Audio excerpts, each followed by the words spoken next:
উম্মুল মুমিনিন মা খাদিজাতুল কুবরা রাদিয়াল্লাহু তাআলা আনহার ব্যাপারে এই বিতর্কিত বক্তা মন গড়া কথা বলে মা খাদিজাতুল কুবরার ব্যাপারে এমন একটা বাজি উক্তি করেছেন, আল্লাহর কসম আমাদের কলিজা ফেটে চৌচির হয়ে গেছে।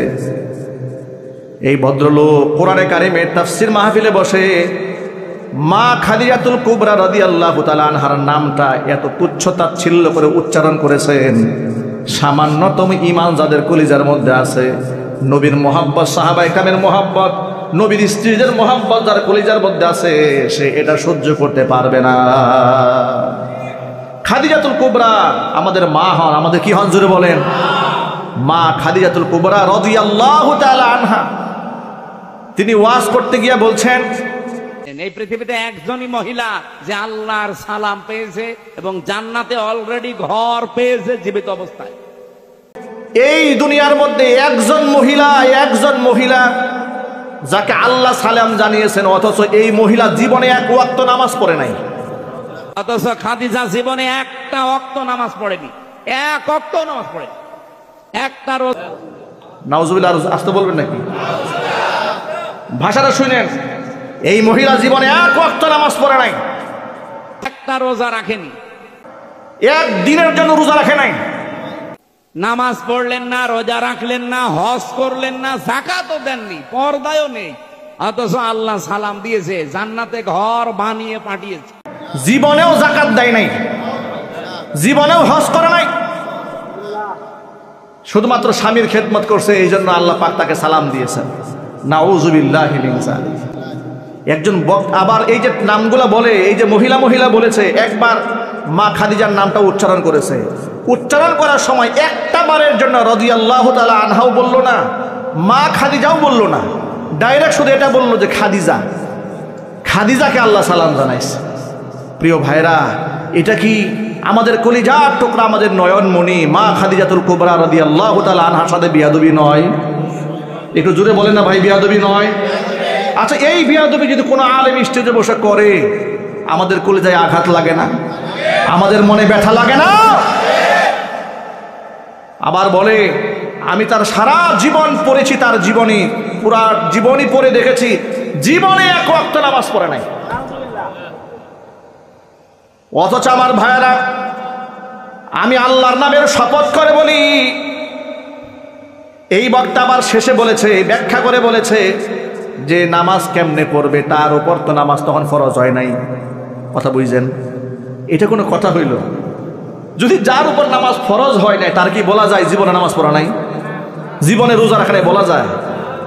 বরং কি বলতে হবে শোনেন, এই বক্তা বলেছে যে মা খাদিজাতুল কুবরা জীবনেও নাকি নামাজ পড়ে নাই। এখন আপনাদেরকে আমি দু একটা ইতিহাস এবং হাদিসের গ্রন্থ থেকে দু একটা বর্ণনা শোনাই।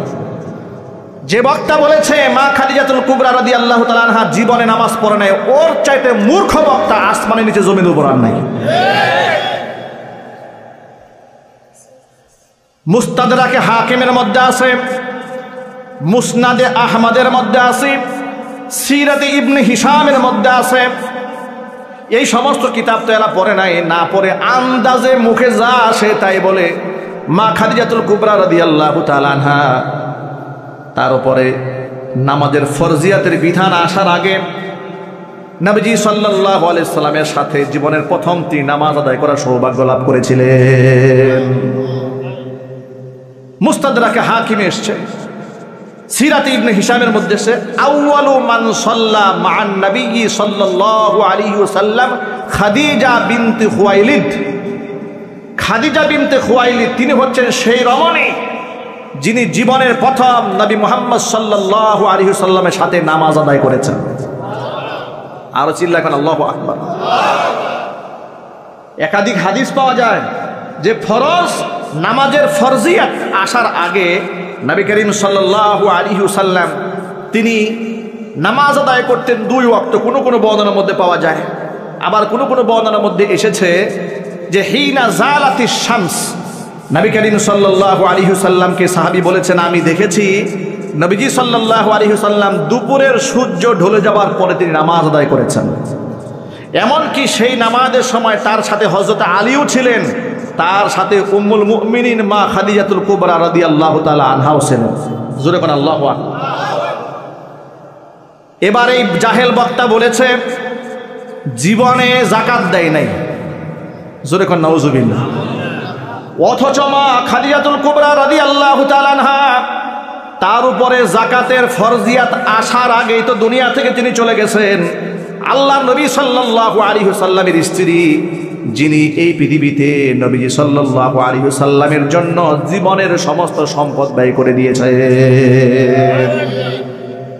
শিয়াবে আবি তালেবে যখন বন্দী ছিলেন, মা খাদিজাতুল কুবরা রাদিয়াল্লাহু তাআলা আনহা তার সম্পদ সাহাবীদের পিছনে ঢালতে ঢালতে অবস্থা এমন হয়েছে যে পাতা খেয়ে জীবন জীবিকা নির্বাহ করেছেন।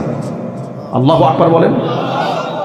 তাহলে যেখানে নবী করিম সাল্লাল্লাহু আলাইহি ওয়াসাল্লামের পেছনে সম্পদ ব্যয় করে সব শেষ করে দিয়েছেন, যাকাতের হুকুম আসার আগেই তিনি মারা গেছেন, তাহলে বক্তব্য তো এমন হওয়া দরকার ছিল যে নামাজ ফরজ হওয়ার আগেই যিনি নামাজ পড়েছেন, যাকাত ফরজ হওয়ার আগে দুনিয়া থেকে চলে গেছেন, সব সম্পদ দান করেছেন, তার উপর নামাজ ফরজ হলে তিনি কত নামাজ পড়তেন? আল্লাহু আকবার বলেন। বক্তব্য তো এরকম হওয়া উচিত, ঠিক কিনা বলেন? যে নামাজ ফরজ হওয়ার আগেই তিনি নামাজ পড়েছেন, যাকাত ফরজ হওয়ার আগে, যাকাত তো মানুষ 2.5% দেয়, আর মা খাদিজা সব দিয়ে দিয়েছেন। আল্লাহু আকবার বলেন। মা খাদিজাতুল কুবরা যে রাসূলকে সম্পদ দিয়ে সহযোগিতা করেছেন, দলিল শুনেন। কোরআন মাজিদ আল্লাহ পাক বলেছেন, ওয়াজাদাকা দাল্লান ফাহাদা ওয়া ওয়াজাদাকা আইলান ফাআগনা। ও নবীজি, আপনাকে আমি পথের অনুসন্ধানকারী পেয়েছি, পরে আপনাকে পথ দেখিয়েছি। ওয়া ওয়াজাদাকা আইলান ফাআগনা, আপনাকে আমি দরিদ্র পেয়েছি, আপনাকে আমি ধনী বানিয়ে দিয়েছি। এই আয়াতের তাফসীরে এসেছে ওয়াজাদাকা আইলান ফাআগনা বিমালি খাদিজা রাদিয়াল্লাহু তাআলা আনহা। খাদিজার মাল দিয়ে আল্লাহ পাক তার রাসূলকে ধনী বানিয়ে দিয়েছেন। আর জোরে কোন সুবহানাল্লাহ। তাহলে যেই লোক বলে জীবনেও যাকাত দেয় নাই, জীবনেও নামাজ পড়ে নাই, এমনকি যার ব্যাপারে এই শব্দগুলো বলেছে, একটা বারের জন্য কসম আল্লাহর মুখ থেকে রাদিয়াল্লাহু তাআলা আনহা বলে নাই, একটা বারের জন্য মা খাদিজা বলে নাই। এই ধরনের গুস্তাখি তাদের জবান থেকে বের হয়। আমরা যখন প্রতিবাদ জানাই তখন আমাদেরকে তাদের অনুসারীরা বলে, এখন ঐক্য করার সময়, সামনে নির্বাচন, এখন আর হুজুররা বিভেদ কইরেন না। মনে রেখো, রাজনৈতিক বিভেদ আমরা করি না, কারণ আমরা রাজনীতি করি না। কথা ঠিক কিনা? কিন্তু কোরআন সুন্নাহর বক্তব্য দিতে গিয়ে তুমি যদি রাসূলের শানের খেলাফ কথা বলো, তুমি যে আমাদের কলিজার টুকরা মা খাদিজাতুল কুবরা রাদিয়াল্লাহু তাআলা আনহার ব্যাপারে তুচ্ছ তাচ্ছিল্য করে শব্দ উচ্চারণ করো এবং তার ব্যাপারে অপবাদমূলক কথা বলো, জীবনে নামাজ পড়েন নাই, এমন কথা বলেছে জীবনেও পর্দা করে নাই, একটু জোরে করে নাউজুবিল্লাহ।